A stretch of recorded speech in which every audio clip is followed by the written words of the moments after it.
So I wanted to share with you three top tips to really be able to identify stress in your teams. And actually there are three consecutive stages that you really need to be aware of.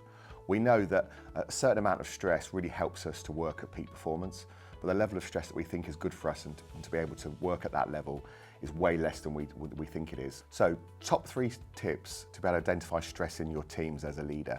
The first thing is probably fairly obvious. You'll start to see some underperformance in your teams and individuals, obviously. And what you can see is either an under or overreaction. Now, I think that's really important because we think people tend to overreact when they're stressed, but depending on people's personalities, some people may underreact. The second thing is you'll start to see a lack of control of emotions and a lack of motivation. The level of stress is definitely growing. And that leads probably then into the third level and the third tip, which is really watch out if people start to have a real inability to react to anything and start to really freeze. Now this as a leader is a really, really dangerous point because people's personalities are relatively fixed. So if people are demonstrating personality changes, then you need to be aware they are really in a deep level of stress and maybe even at the point where they may need some professional help to pull themselves out. So there are three tips and three stages actually to identify stress in your teams.